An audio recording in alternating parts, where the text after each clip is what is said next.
हाँ, देखिए यहाँ पे कुल मिला के ऐसा समझो आप कि जब भी हम किसी दूसरी कंट्री में जाएं और वहां पे हमारी ही लैंग्वेज बोलने वाला इंसान मिल जाए तो भाईचारा बढ़ जाता है। वही काम यहाँ पे हुआ। कैप्टन हॉकिंस ने जहांगीर से अरबिक में बात करी और उससे जहांगीर काफी इंप्रेस हो गया। और जहांगीर बंदा कौन है मालूम है ना आपको? जहांगीर अकबर के बाद, ठीक है, वो अनारकली वाला, याद आया थोड़ा बहुत? अरे हाँ ना बोल दिया करो बस, यस सर। है ना? ठीक है।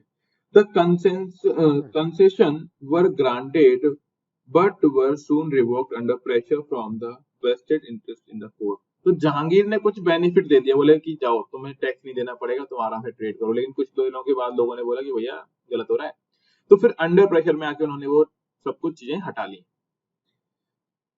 जो फायदे दिए गए थे। आगे देखिए इन 1612, ठीक है, मैं क्या कर रहा हूँ, मैं हाइलाइटर करने की बजाय मैं एक वो रखूंगा सामने आपकी स्क्रीन पर, जिसमें आपको एक कर्सर दिखेगा, ठीक है ना?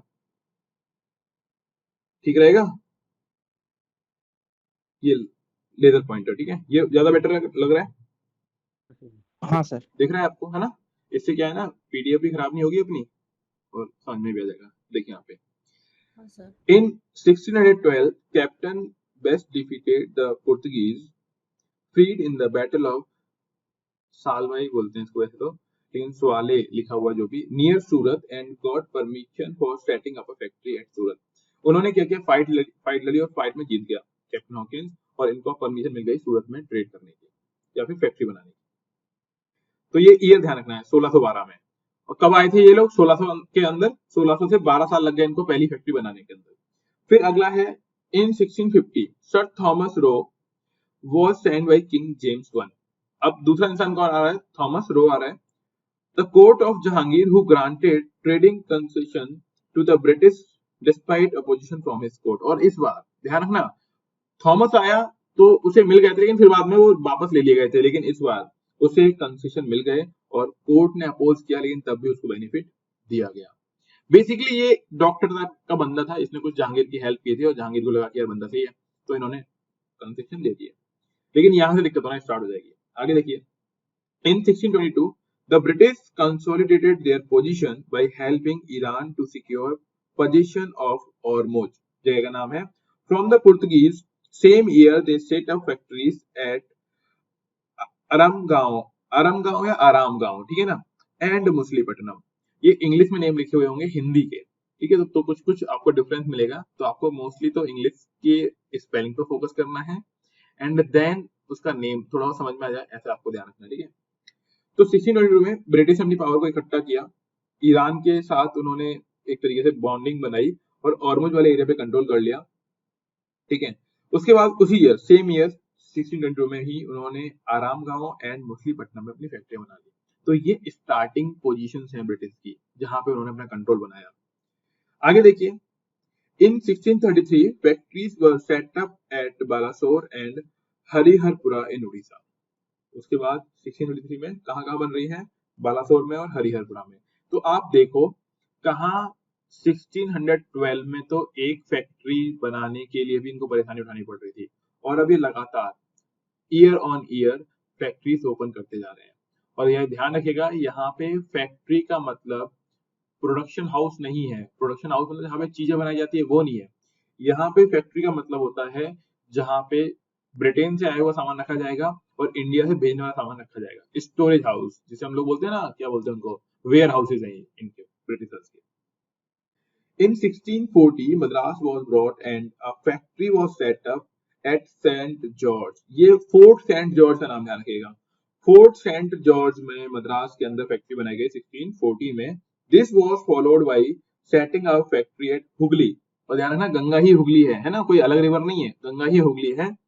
In 1651 and lease of the island of Bombay from King James II at a nominal rent of pound sterling 10 rupee, 10 pound sterling. अब ये चीज क्या है, जैसे कि हमने कल पढ़ा था कि वो जो कैथरीन थी ना पोर्तुगीज वाली, उनकी क्वीन की मैरिज, प्रिंसेस की मैरिज कहाँ पे हुई? ब्रिटेन के प्रिंस के साथ।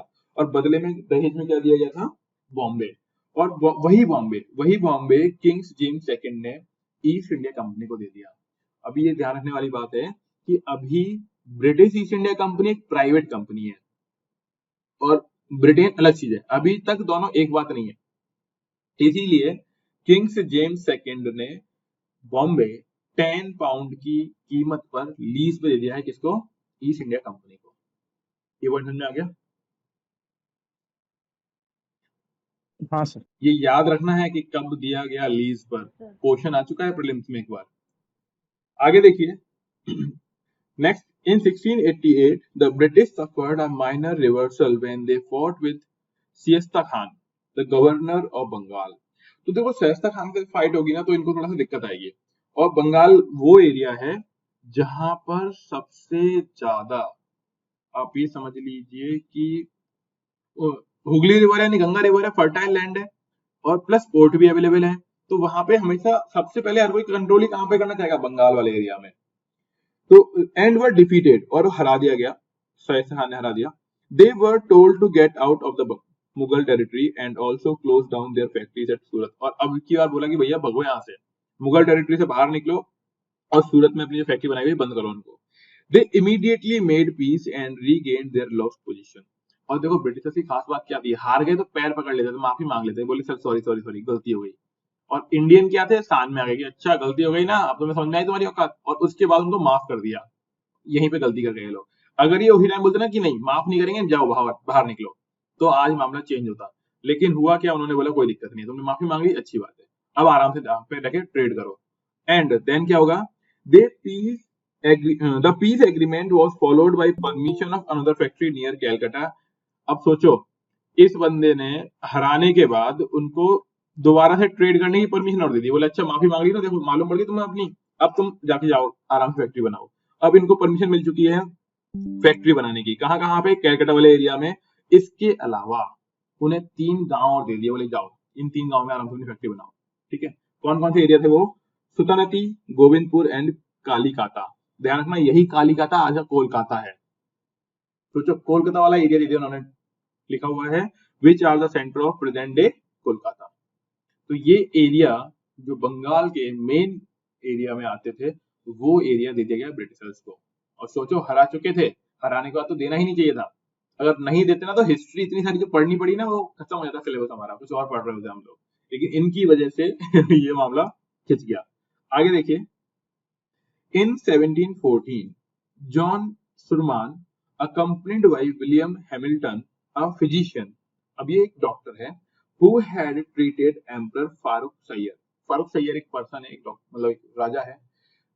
1714 में फारूक सैयद को कुछ बीमारियां हो रही थी, इसने आके ठीक कर दिया।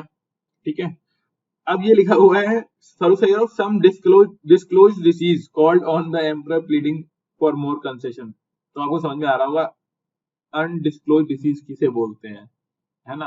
तो अनडिस्क्लोज डिसीज हो रखी थी इसको, उसने आके ठीक कर दिया। फारूक सैयद ने बोला यार वाह, बताओ क्या चाहिए जिंदगी में, और बदले में क्या दिया इसको? फरमान, रॉयल ऑर्डर दे दिया। देखो क्या है, इन जुलाई 1717 the emperor issued a Farman, royal order, whereby the British were allowed duty-free trade in Bengal in lieu of 3000 rupees per annum। इसके बराबर पागल इंसान नहीं मिलेगा, ये ध्यान रखना। इस बंदे ने क्या किया, उनको एक रॉयल ऑर्डर दिया जिसमें बोला कि आप ड्यूटी फ्री विदाउट टैक्स पे करे आराम से ट्रेड करो, और सिर्फ साल का 3000 रुपए दे देना मेरे को। सोचो 3000 रुपए के चक्कर में उसने इतना सब कुछ दे दिया।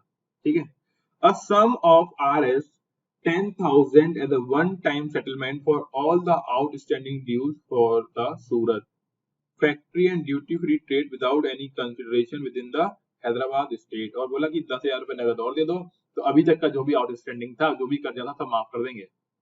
ब्रिटिशर्स ने बोला भैया लो, ले लो। इसके साथ साथ फारूक सैयद ने जो सबसे बड़ी गलती करी वो क्या कर दी, देखो, the company was also allowed to use their own currency minted at Bombay throughout India. मतलब सोचो आप कि सामने वाले को आपने बोला कि भैया तू करेंसी बना और तेरी करेंसी चलेगी अपने राज्य में, इनसे बड़ी गलती हो नहीं सकती है। आप सोचो कि कुछ ऐसा कर दिया आपने दूसरे वाले को दे दिया कि तुम करेंसी भी बनाओ और तुम ही चलाओ, और ये सबसे बड़ा ड्रॉबैक रहेगा। और यहां से ही ब्रिटिशर्स की पावर बढ़ना स्टार्ट हो जाएगी। तो ध्यान रखना, फर्रुख सैयद के थ्रू दिया गया रॉयल ऑर्डर बहुत बड़ा चेंज लाता है इंडियन हिस्ट्री के अंदर। समझ में आ रही है यहाँ तक बातें?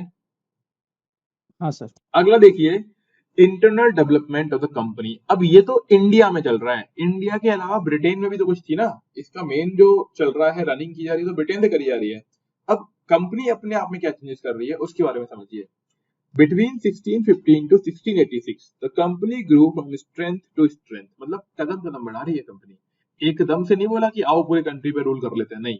1615 से लेकर 1686 तक कंपनी ने धीमे धीमे अपने कदम बढ़ाए, धीमे धीमे अपना ग्राउंड बना रही है। It was allowed to grant commission to its captains in 1615। धीमे धीमे कुछ लोगों को यहाँ पे अपॉइंट किया गया।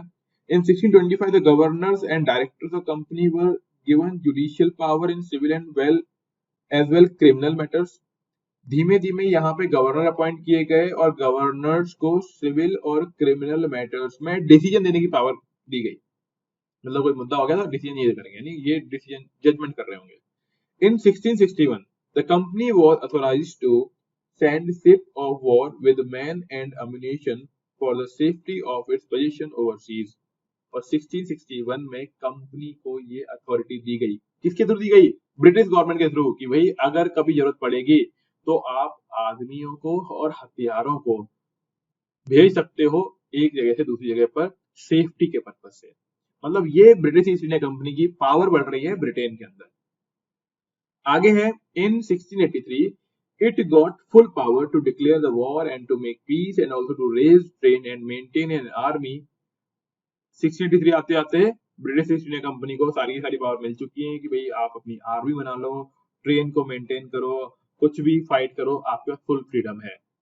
क्योंकि इंडिया से मिलने वाले रुपए की वजह से ब्रिटेन में हर कोई इनके फेवर में है। क्योंकि हमने स्टार्टिंग में ध्यान दिया था ना, क्या प्रॉमिस किया था उन लोगों ने कि हम 500% और 600% प्रॉफिट देंगे, और जिन लोगों को प्रॉफिट मिला उन्होंने बोला यार बहुत अच्छा काम करेगी कंपनी।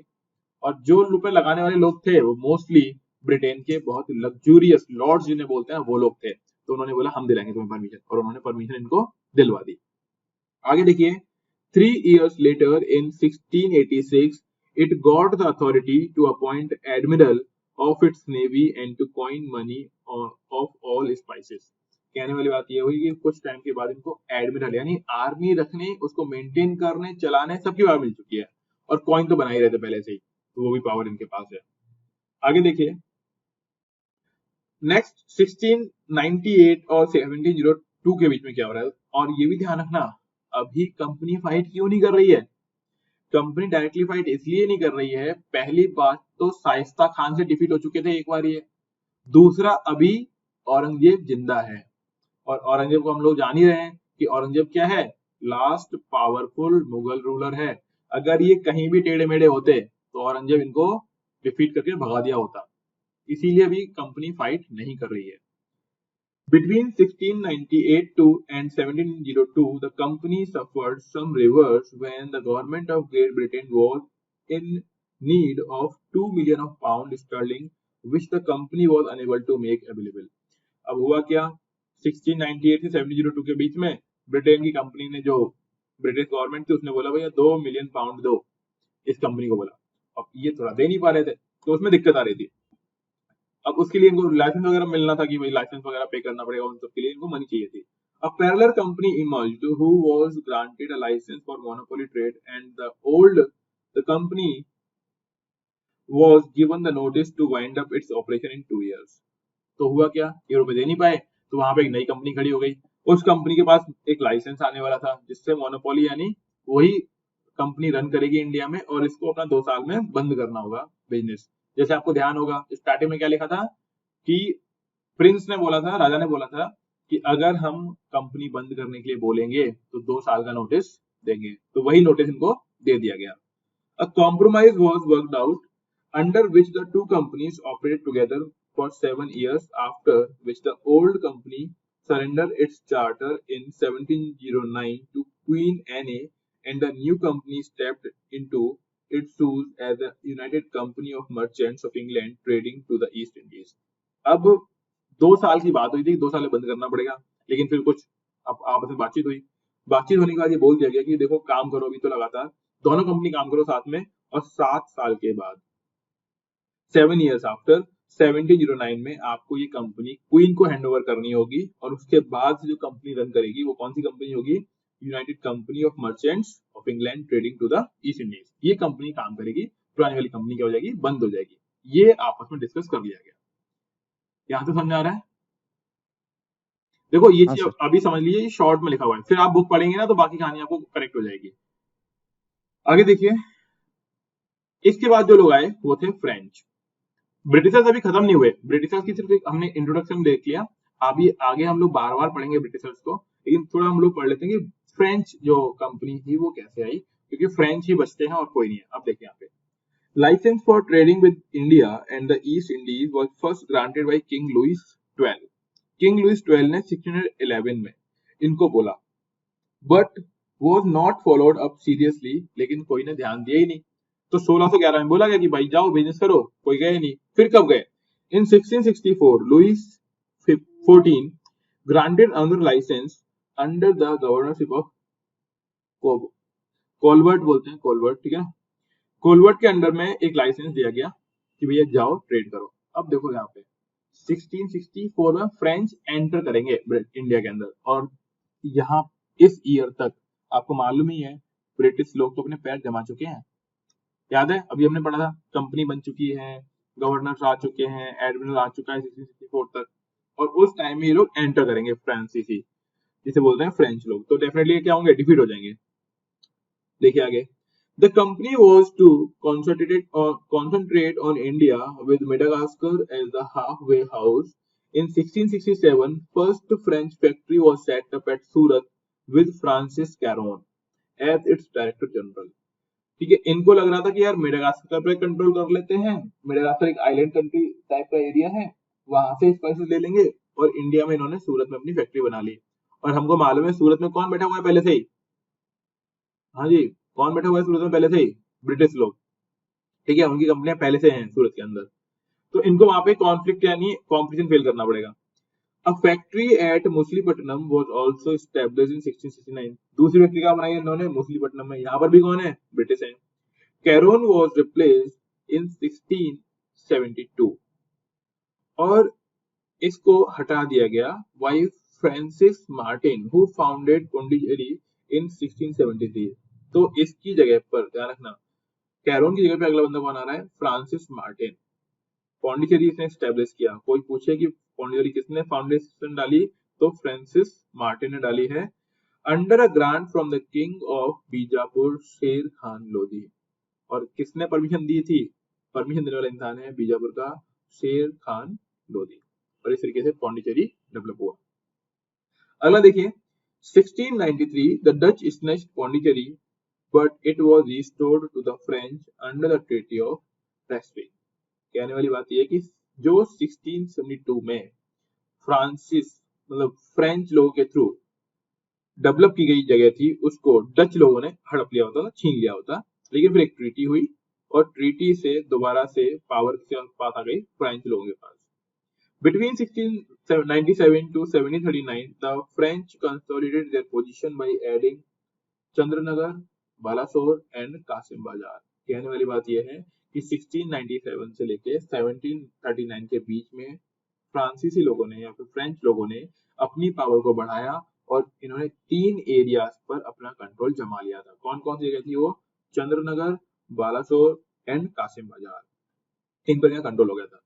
दे गॉट माहे एंड कराईकल, उनको कुछ और जगह भी कंट्रोल में आ गई। कौन कौन सी? Mahe and Karaikal as reward for helping the winning party in the Carnatic war. अभी हम लोग पढ़ेंगे कर्नाटिक वॉर में किस तरीके से इन्होंने इंटरफेयर किया। और ध्यान देने वाली बात यह है, इनके पहले तक यानी ये इवेंट होने से पहले तक 1739 में जो ये हुआ, इससे पहले तक ब्रिटिशर्स ने कभी भी एडमिनिस्ट्रेशन में या किंग को कंट्रोल करने के बारे में नहीं सोचा था। इसके बाद ब्रिटिशर्स को लगेगा कि अगर फ्रेंच लोग ये वाला काम कर सकते हैं कंट्रोल करने का, एडमिनिस्ट्रेशन करने का, किंग की हेल्प करके पावर को चेंज करने का, तो हम क्यों नहीं। और इन्हीं से सीखेंगे ब्रिटिशर्स, और उसके बाद वो कंट्रोल करना स्टार्ट करेंगे। देखिएगा, the real trouble between the French and the Englishmen started when the French won control of Tanjore। असली मुद्दा तब खड़ा हो गया फ्रेंच लोगों के और अंग्रेजों के बीच में, जब फ्रेंच लोगों ने तंजौर वाले एरिया पे कंट्रोल कर लिया, which the British considered vital for their trade security। और अब ब्रिटिशर्स को लगा कि यार अगर इन्होंने तंजौर पे कंट्रोल कर लिया तो हमारे लिए तो दिक्कत हो जाएगी, और ब्रिटिशर्स को लगा दिक्कत हो जाएगी, तो अब वो अपना दिमाग दौड़ाना स्टार्ट करेंगे। फिर होगी वॉर, जिन्हें हम बोलेंगे Anglo French struggle for supremacy. दोनों ही ग्रुप अपने आप को सुप्रीम दिखाने की कोशिश करेंगे, एक दूसरे को डिफीट करने की कोशिश करेंगे, और इसी के चलते इनके बीच में काफी सारी फाइट होंगी, जिसमें से कुछ इंपॉर्टेंट वॉर के बारे में हम लोग यहाँ पे पढ़ेंगे। देखिए, English and French companies were inevitably drawn into politics due to their trade interest. दोनों ही ना चाहते हुए भी फाइट कर रहे हैं, क्यों?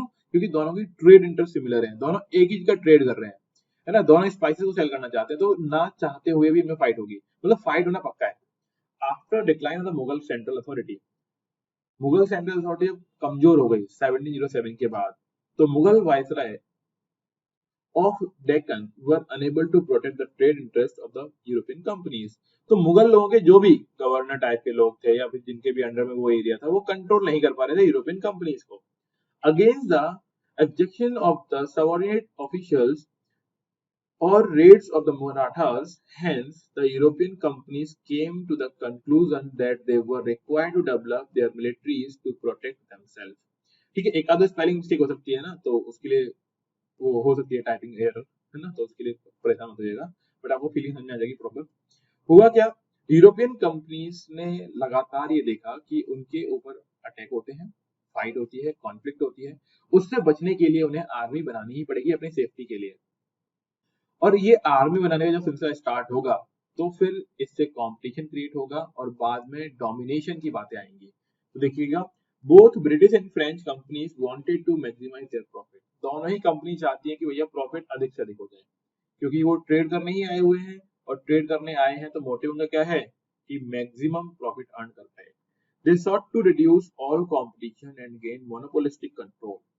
उन्होंने क्या किया, अपना अपना कंपटीशन को मतलब इंप्रूव किया, और वो चाहते हैं कि सारा का सारा प्रॉफिट वही कंपनी ले जाए। जैसे आप देखते हैं जियो है, एयरटेल है, वोडाफोन है, तो जियो कंपनी क्या चाह रही है कि सारा का सारा कंट्रोल वही कर ले। तो यही ब्रिटिश लोग भी सोच रहे हैं, या फ्रेंच लोग सोच रहे हैं कि सारा का सारा पावर हमारे पास ही आ जाए, दूसरा कुछ मतलब मार्केट से बाहर ही हो जाए या फिर कुछ करना पड़े। और इसी कॉन्फ्लिक्ट के चलते वॉर होगी, और इन वॉर को हम लोग जानेंगे कार्नेटिक वॉर के नाम से। और इनमें से जो पहली वॉर है, तो इसे हम लोग बोलेंगे फर्स्ट कार्नेटिक वॉर। कर्नाटक यानी कर्नाटक, है ना, उसे लिखते हैं कैरनेटिक, CARNATIC। तो देखिए, genesis of the conflict can be traced to the Anglo French hostility back home.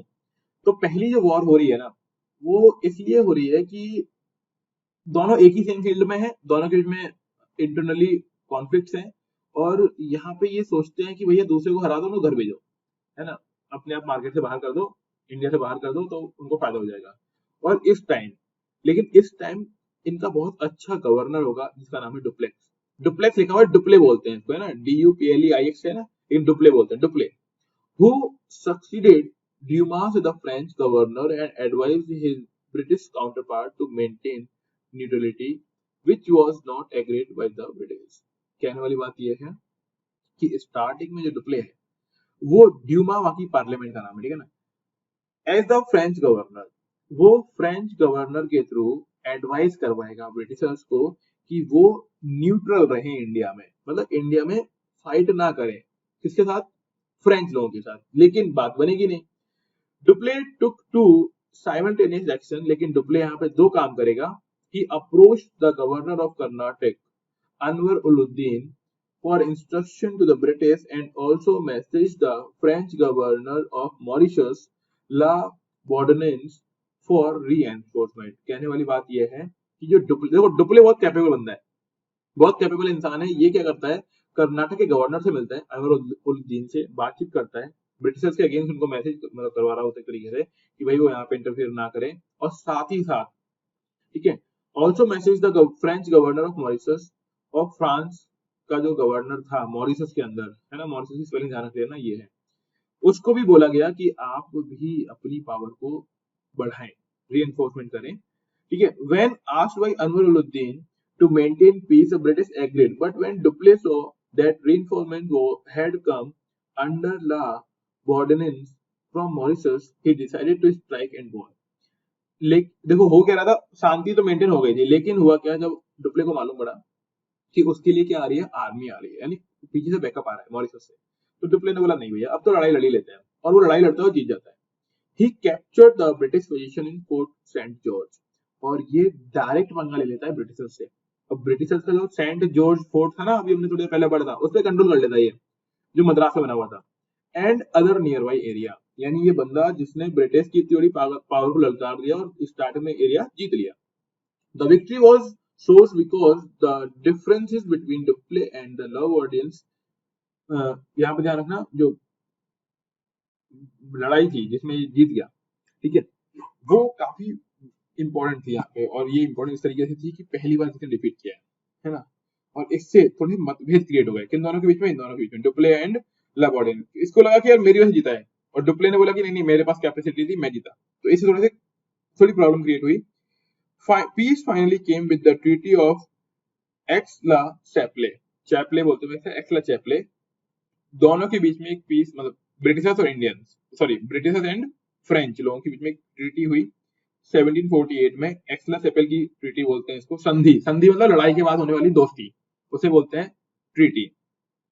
तो ये नाम ध्यान रखना है, एक्स-ला-चैपेले, चैपले नहीं होता, चैपले होता है वैसे वो, लेकिन चैपले भी बोलेगा तो कोई दिक्कत नहीं है। स्पेलिंग लिखनी आनी चाहिए, AIXLACHAPPLE। एक्स-ला-चैपेले की ट्रीटी हुई 1748 में, when the British got back Madras, और इसमें ब्रिटिश लोगों को मद्रास वापस लौटा दिया। The French got Louisbourg in north America, और बदले में फ्रेंच लोगों को अमेरिका में जगह दी गई। ये इसलिए क्योंकि यहाँ पे कौन जीता था, इंडिया में जीता था फ्रेंच लोग। इनको तरीके से मद्रास वाला सेंट जॉर्ज मिलना चाहिए था, लेकिन उनमें जब ट्रीटी हुई तो उन्होंने बोला कि देखो भाई तुम्हें हम दूसरी जगह पे एरिया दे देंगे, वहां पे तुम ले लो अमेरिका के अंदर, नॉर्थ अमेरिका के अंदर, और ये वाला एरिया छोड़ दो। फ्रेंच लोगों ने बोला ठीक है कोई दिक्कत नहीं है, छोड़ देते हैं, ठीक है। अगला, लेकिन ब्रिटिशर्स चुप नहीं है, ब्रिटिशर्स बोल रहे बदला लेंगे बेटा, अभी रुको। और इसी चीज के चलते हुए सेकंड वॉर होगा, जिसे बोलेंगे सेकंड कर्नाटिक वॉर। इसमें क्या होगा, after the death of Nizam ul मुल्क, ये वो बंदा है जो काफी पावरफुल था, जिसने हैदराबाद को फाउंडेड एंड डेवलप किया था। इसे बोलते हैं Nizam ul Mulk Asaf Jah of Hyderabad in 1748। His second son Nasir Jung and son in law Muzaffar Jung were fighting for succession. अब हुआ क्या, देखो पापा जी तो मतलब एक तरीके से जो रूलर था वो तो गया, अब उसके जो बेटे हैं वो आपस में रूल करने के लिए लड़े जा रहे हैं, और जब भी लड़े जाते हैं दो लोग तो ध्यान लो फायदा तीसरा उठा लेता है। और इसी बीच डुप्ले ने सोचा यार मजा आ गया, ये लोग लड़ाई लड़ रहे हैं, अपन एक की हेल्प कर लेते हैं, अपन एक को हेल्प करके जिता देते हैं, और अपने पास पूरा का पूरा कंट्रोल आ जाएगा उस मतलब उस एरिया का। इसे बोलते हैं पपेट रूलर, कि दो लोग लड़ रहे हैं, एक की हेल्प कर दो, दूसरे को हरवा दो, और क्योंकि वो फिर एहसान मानेगा आपका, तो आपके काम चलते रहेंगे। तो पहली बार, अभी तक ऐसा हुआ नहीं था, पहली बार फ्रेंच लोग एक ग्रुप की हेल्प करके दूसरे को डिफीट करवाने में मदद कर रहे होंगे।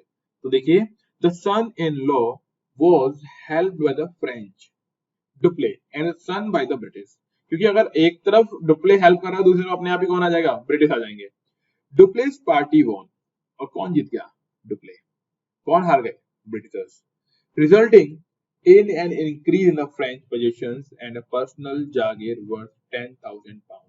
और इस जीत के बदले में उसको डुप्ले को एरिया दिया गया, ठीक है, और वो एरिया जैसे उसको 10,000 पाउंड का एनुअली रेवेन्यू आएगा। After Robert Clive's arrival on the scene, ध्यान रखना अभी तक डुप्ले इसलिए जीत पा रहा है कि जो ब्रिटिश लोगों का गवर्नर है ना वो इतना स्मार्ट नहीं है, और अब बंदा आ रहा है रॉबर्ट क्लाइव, बेहतरीन अल्टीमेट, ये क्लर्क था ब्रिटिश ईस्ट इंडिया कंपनी के अंदर, क्लर्क से गवर्नर बना था। इट्स लाइक कि वही जो पहले ऑटो चला रहा था सीएम बन गया, इस तरह से बंदा। क्या नाम है, Robert Clive. Arrival on the scene, the British recaptured Arcot and established control over the whole of the Carnatic। और डुप्ले ने आते ही पूरा का पूरा एरिया दोबारा से अपने कंट्रोल में ले लिया। एक तरफ डुप्ले है और दूसरी तरफ Robert Clive, sorry Robert Clive ने ले लिया, ठीक है ना, रॉबर्ट क्लाइव। आगे देखिए, डुप्ले वाज रिकॉल्ड इन 1754, और फ्रेंच गवर्नमेंट को लगा कि यार डुप्ले यार तूने नाक कटवा दी वापस आ, और डुप्ले को वापस बुला लिया गया फ्रेंच के गवर्नमेंट के through. And his successor Bodehu signed a treaty with the British undoing all that Dupleix had achieved. और उसके बदले में जो दूसरा गवर्नर आया या फिर वाइसराय जो आया उसका नाम था गोडेह्यू, और इसने एक ट्रीटी की ब्रिटिशर्स के थ्रू, और जितना भी डुप्ले ने अचीव किया था वो सब कुछ वापस कर दिया गया। इतना ध्यान रखिएगा, डुप्ले की पूरी मेहनत गोडेहू ने आके पूरी वापस कर दी और ट्रीटी कर ली कि भैया पीसफुल तरीके से रहेंगे, और ट्रीटी किसके साथ की है? ब्रिटिशर्स के साथ। तो ध्यान रखिएगा, फर्स्ट कर्नाटिक वॉर कौन जीता? फ्रेंच। सेकंड कर्नाटिक वॉर कौन जीत गए? ब्रिटिशर्स। इतना क्लियर? हाँ सर। आगे देखिए, थर्ड कर्नाटिक वॉर, क्योंकि अभी भी डोमिनेंस तो है, ठीक है, अभी भी डोमिनेंस किसका है? फ्रेंच लोगों का है। अब आगे देखिए, इन 1756 the 7 years war had started in Europe. ये वो टाइम है, अब इंडिया में लड़ाई नहीं हुई थी इस बार लड़ाई हुई थी फ्रांस मतलब फ्रेंच और ब्रिटिशर्स के बीच में, वहां पे यूरोपियन कॉन्टिनेंट के अंदर, और उस चक्कर में इंडिया में लड़ाई छिड़ गई इन लोगों के बीच में, है ना। तो ध्यान दीजिएगा, इन 1756, तो इसमें क्वेश्चन पूछता है कि 7 ईयर वॉर कब स्टार्ट हुआ? तो 1756 में war had started in Europe and the two sides started fighting in India as well, क्योंकि यूरोप में फाइट हुई ब्रिटिश और फ्रेंच के बीच में, फ्रांस के बीच में, और इंडिया में भी ये दोनों लड़ गए। काउंट लेली the French commander in chief, और इंडिया में कौन है उस टाइम? काउंट लेली करके पर्सन था जो कमांडर इन चीफ था इंडिया के अंदर। Captured Fort Saint David and recalled Bussy the French general who had renamed in Deccan after the French victory in the first Carnatic battle। ठीक है, recalled busy यानी दोबारा से बुसी को बुलाया गया जो कि फ्रेंच जर्नल था, ठीक है, और डेक्कन की विक्ट्री के बाद, है ना, फर्स्ट कर्नाटिक बैटल के बाद जिसको वापस बुला लिया गया था, है ना, ठीक है, Deccan after the French victory in the first Carnatic battle. ध्यान रखना, फर्स्ट कर्नाटिक बैटल में जीत गए थे कौन लोग? जीते थे फ्रेंच लोग। तो वही बंदा है ये। आफ्टर बसीस रिकॉल सालवार जंग of Deccan came under British influence and the British general Eyre Coote defeated count लेली। थोड़ी सी दिक्कतें आई यहाँ पे। दिक्कतें क्या आई कि स्टार्टिंग में जो ब्रिटिश जीते थे उसके बाद ब्रिटिश जनरल, समझ में आ पा रहा है कि कंफ्यूज हो गए नामों के अंदर?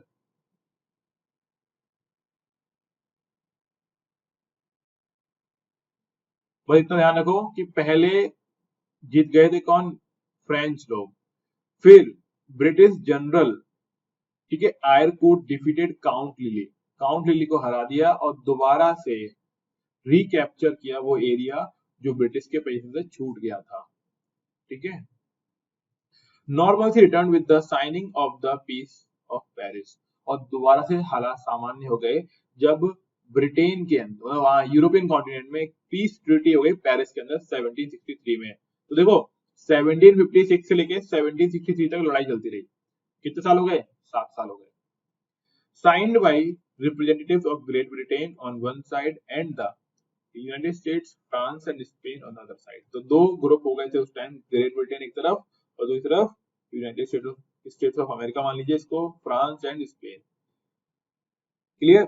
तो एक ट्रीटी साइन हो गई और साइन होने के बाद मामला वहां पे खत्म हुआ और ट्रीटी वहां पे हो गई और वॉर रुक गई इंडिया में, क्योंकि एक्चुअल में इंडिया की वजह से तो वॉर था ही नहीं ये वाला, तो है ना, ये वाला वॉर किसकी वजह से था? वहां पे यूरोपियन कॉन्टिनेंट में फाइट करके दोनों के दोनों ग्रुप। अगला है reasons for the defeat of the French against the British, कि क्या क्या कारण थे? पूछा जाता है कि क्या कारण थे कि ब्रिटिश के अगेंस्ट फ्रेंच लोग डिफीट कर जाते हैं, जबकि स्टार्टिंग में फ्रेंच डोमिनेंस ज्यादा था, स्टार्टिंग में कंट्रोल फ्रेंच लोगों ने ज्यादा किया था, लेकिन तब भी हार गए। क्यों हार गए? तो देखिए, पहला, in the struggle for supremacy between the British and the French, the British emerged victory after the end of the Third Carnatic War। देखो स्टार्टिंग में फ्रेंच जीत रहे थे, लेकिन थर्ड कर्नाटिक वॉर के बाद ये क्लियर हो गया कि अब ब्रिटिश ही मेन पावर है, फ्रेंच लोग नहीं। The following reasons were responsible for British victory. कौन कौन से कारण थे? तो देखो वन बाय वन। पहला, French were focused at the same time on continental expansion in Europe which divided their resources, यानी इंडिया में भी डेवलपमेंट करना चाहते हैं और यूरोप में भी। जब दो जगह फाइट करेंगे एक साथ तो रिसोर्स क्या होंगे? बट जाएंगे, और इसकी वजह से ये डेवलप नहीं कर पाए, ग्रो नहीं कर पाए। पहला कारण ये। दूसरा, French government was despotic, dependent on the monarch and inferior to the English system of government. France के अंदर जो फ्रेंच गवर्नमेंट थी वो पूरी तरीके से डिपेंडेंट थी किस पर? मोनार्क के ऊपर, और इंग्लिश गवर्नमेंट के ब्रिटेन की गवर्नमेंट के कंपेरिजन में वो वीक भी थे, इंफीरियर भी थे, उनका इतनी सोचने समझने या फिर वर्किंग की इतनी अनुभव नहीं थी। तो ये भी एक कारण था, यानी बेटर मैनेजमेंट करना वो लोग नहीं जानते थे। थर्ड पॉइंट है, French East India company was a state department and wasn't run as professionally as the East India company. ऐसे समझ सकते हो कि जो फ्रेंच कंपनी थी वो गवर्नमेंट कंपनी थी, वहां पे कोई भी आ रहा है और कोई को ऐसा नहीं है कि मेहनत करनी पड़ रहा है, गवर्नमेंट जैसे सब काम करके ना आराम आराम वैसे काम कर रहे हैं। जबकि east India company private company थी, जहां पे जितना ज्यादा प्रॉफिट अर्न करोगे उतनी ज्यादा उसकी वैल्यू होगी। ठीक है, who share holder always focus on the finance of the company, क्योंकि प्राइवेट कंपनी थी, जिन्होंने उसमें रुपए लगाए हुए थे वो हमेशा सोच रहे हैं कि भाई कैसे कैसे मनी अर्न कर सकते हैं। In contrast, shareholders were guaranteed dividend in France and French East India Company had to be subsidized several occasions. दूसरी तरफ क्या था, देखो ब्रिटेन की कंपनी को क्या करना पड़ रहा है, प्रॉफिट कमा के देना पड़ रहा है, जबकि फ्रांस की जो कंपनी थी उसमें गवर्नमेंट रुपए दे रही है, कंपनी चलाने के लिए गवर्नमेंट रुपए दे रही है, और साथ ही साथ प्रॉफिट हो या ना हो तब भी उसके शेयर होल्डर्स को फ्रेंच गवर्नमेंट मनी देगी। तो डिफरेंस समझ आ रहा है, ब्रिटेन की कंपनी प्रॉफिट अर्न करना पड़ेगा उसको, तब जाके वो उल्टा गवर्नमेंट को देगी, जबकि फ्रांस में क्या है, गवर्नमेंट की ही कंपनी है, प्रॉफिट हो ना हो तब भी गवर्नमेंट पब्लिक को प्रॉफिट दे ही रही थी, जिसने उसमें रुपए लगाया हुआ था। तो इसी वजह से ब्रिटिश लोग मेहनत करेंगे और ये लोग आराम से, फ्रेंच लोग आराम से काम कर रहे होंगे और ग्रो नहीं कर पाएंगे। नेक्स्ट पॉज है, British recognise the importance of Bengal. British लोग समझ गए थे कि बंगाल कितना इंपॉर्टेंट है, और आपको ध्यान होगा जीतने के बाद भी लोगों ने बंगाल वाला एरिया वापस कर दिया था, फ्रेंच लोगों ने। ठीक है, the resources of which were liberally used in the Third Carnatic War. In contrast, French influences in Hyderabad did not yield them adequate benefit. जबकि फ्रेंच लोग फोकस कर रहे हैं हैदराबाद वाले एरिया पे, जो कि उनको कुछ बेनिफिट दिया ही नहीं। In fact, it has been rightly said that no general could have won India by starting from Pondicherry as a base and contending with a power which held Bengal. कहने वाली बात ये थी कि भैया पौंडीचेरी पे अगर रूल कर भी लेते हो तब भी अगर आपको रूल करना है पूरे एरिया पे तो बंगाल वाला एरिया तो चाहिए ही चाहिए है, बिना उसके तो कोई भी इंसान रूल कर ही नहीं सकता। Overall the British navy were more superior, और ये तो बात पक्की थी, नेवी यानी वाटर में जो नेवी होती है, जो आर्मी होती है उसे नेवी बोलते हैं, वो ब्रिटेन की स्ट्रॉन्ग थी एज कम्पेयर टू ब्रिटिश, इसमें कोई डाउट वाली बात ही नहीं है। काउंट डी लेली जो पर्सन था, who was send at critical time, was high headed and of a violent temper, he greatly alienated his compatriots। ठीक है, इसका मीनिंग क्या है कि जिस टाइम लेली को भेजा गया यहाँ पर, वो उस टाइम बहुत ही क्रूशियल टाइम था। अगर वो डुप्ले को ही रहने देते ना, डुप्ले को बुलाते ही नहीं वापस, तो ज्यादा बेटर रहता।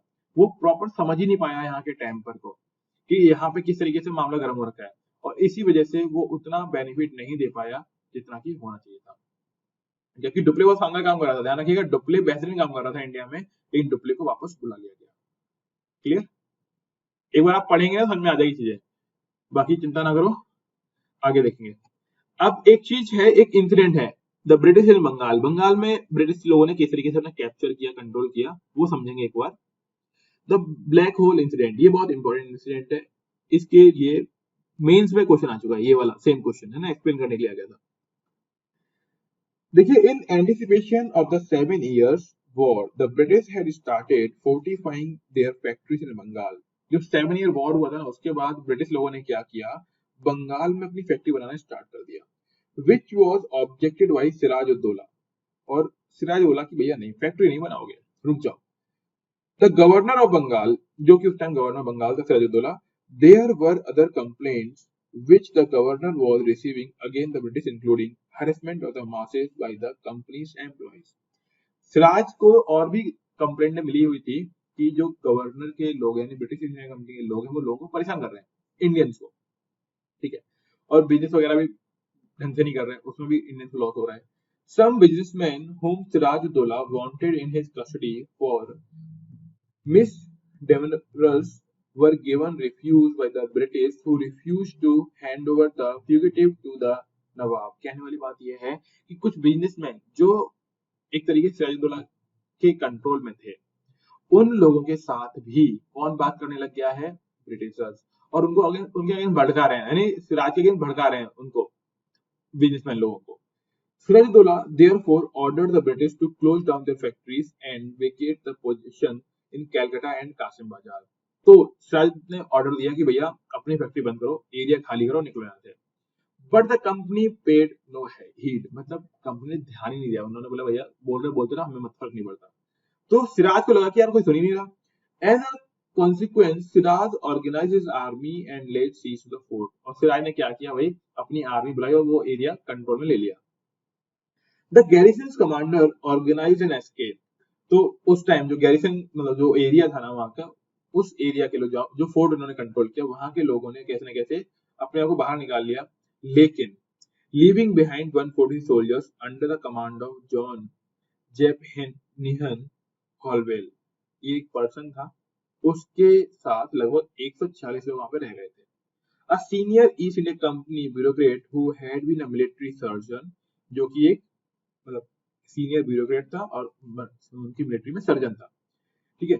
However desertion by allied troops made even this temporary defense ineffectual and the fort fell on 20th June 1956। हुआ क्या, इन्होंने सोचा कि हम मतलब कौन ने, ब्रिटिश लोगों ने, कि हम कंट्रोल बना के रख सकते हैं, कोई दिक्कत नहीं है। लेकिन तब भी 20 जून 1956 को ये लोग डिफीट हो जाएंगे, फोर्ट फेल यानी डिफीट कर लिया जाएगा। फॉलोइंग द सरेंडर, और ये लोग सारे लोग क्या करेंगे, सरेंडर कर देंगे।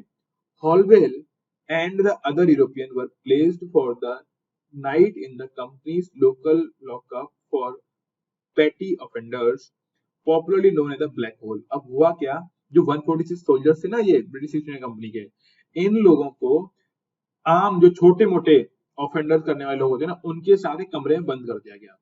और ये ब्रिटिशर्स क्या बोलते हैं कि वो कमरा बहुत छोटा था। कितने लोग हैं, 146 सोल्जर्स के आसपास। क्या बोल रहा है कि room was very small, it was a room 18 feet long and 14 feet wide. अब सोचो इतने लोग कैसे आएंगे उस एरिया में, तो मतलब थोड़ा सा झूठ लगता है। And it had 2 small window, सिर्फ 2 छोटी छोटी विंडो थी, और इस रूम में इनको बंद कर दिया गया।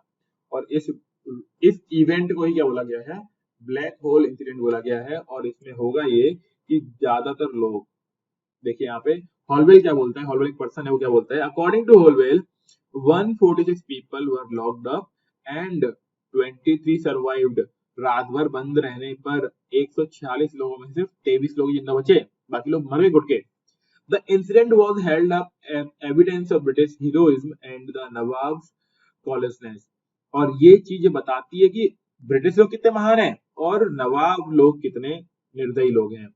However, in 1915, British schoolmaster J.H. Little pointed out Holwell's unreliability as a witness and other discrepancies, and it became clear that the Nawab's part was one of negligence only। अब यहाँ पे ध्यान देना, ये बोला था कि एक छोटे से रूम में 140 लोग इकट्ठे कर दिए गए, लेकिन नहीं, बाद में एक पर्सन ने बोला कि नहीं यार, ये सब बातें तो फालतू थी। एक्चुअल में नवाब की जो एक्चुअल बात थी वो तो उसको नेग्लिजेंस कर दिया गया था। नवाब ने कभी इस चीज पर ध्यान भी नहीं दिया कि ऐसा कुछ हुआ है, जबकि इतने छोटे से रूम में इतने लोगों को इकट्ठा नहीं रखा गया था, ठीक है ना। लेकिन हॉलवेल क्या बोलता है, ऐसा हुआ है, इसीलिए इसको बोलते हैं ब्लैक होल इंसिडेंट। आगे देखिए, detail of the incident were thus open to doubt. A study in 1959 by author Brijen Gupta suggest that the incident did occur, but that the number of those who entered the black hole was about 64। फिर बाद में जब research की गई, जब जांच पड़ताल की गई, तो बोला गया कि भाई 146 नहीं थे, 64 लोग थे। And the number of survivor was 21, और जो वापस जो बचे वो कितने थे, 21, यानी अभी भी कुछ लोगों की तो डेथ हुई थी। The British sent Robert Clive and Admiral Watson to avenge the atrocities committed on the British subject। After a brief battle, the Nawab agreed to restore the British to other previous position। अब होगा क्या, देखो ये तो हमने दो research पढ़ ली बीच में की कौन सी, लेकिन ध्यान दो जो हॉलवेल का जो इवेंट हुआ ब्लैक होल वाला, उसके बाद बदला लेने के लिए ब्रिटिश कंपनी ने रॉबर्ट क्लाइव को और एडमिरल वॉटसन को भेजा कि जाओ, मतलब एक तरीके से चीजों को बैलेंस करिए, और तब यहाँ पे फाइट होगी, और फाइट होने के बाद नवाब एक ट्रीटी करेगा और पहले वाली कंडीशन को दोबारा से रिवाइव किया जाएगा, जब वो ब्रिटिश लोग आराम से बिजनेस कर रहे थे और कोई उनके ऊपर रोक टोक नहीं थी, ठीक है। तो यहाँ तो हो गया। इसके बाद अगला जो आएगा वो हमारा नेक्स्ट टॉपिक है बैटल ऑफ प्लासी और बैटल ऑफ बक्सर, ये हम लोग कल स्टार्ट करेंगे। यहां तक कोई दिक्कत है तो बताइए। हाँ जी, समझ में आ रहा है? इनके साथ साथ आपको बुक्स पढ़नी पड़ेगी, ये चैप्टर पढ़ना पड़ेगा, तब जाके आप प्रॉपर चीज समझ पाओगे। आपको इनिशियली स्पेक्ट्रम फॉलो करनी है चैप्टर नंबर 3 से। यस, कोई doubt? Okay sir. Hello sir. हाँ जी। Sir the black hole of Bengal, sir हाँ, ये चैप्टर, ये पैराग्राफ नहीं है स्पेक्ट्रम पे। है, सब कुछ है, आप पढ़िए, मिलेगा सब कुछ, बिल्कुल है। है यहाँ सर, पे तो नहीं दिखा दे रहा। मिल जाएगा, मिल जाएगा, आप ढंग से पढ़िए, मिलेगा, बिल्कुल है। मैं बता रहा हूँ ओके ना, 100% है। Okay sir. हाँ, ओके, चलिए, थैंक यू, मिलते हैं नेक्स्ट क्लास में। कल संडे है, संडे आराम करो, मंडे मिलते हैं, ठीक है? Thank you sir. इसके पीडीएफ में आपको भेज दूंगा, यही पीडीएफ जो है आगे तक का भेज दूंगा मैं आपको, उसमें से आप पढ़ लीजिएगा, ठीक है? Okay, thank you everyone.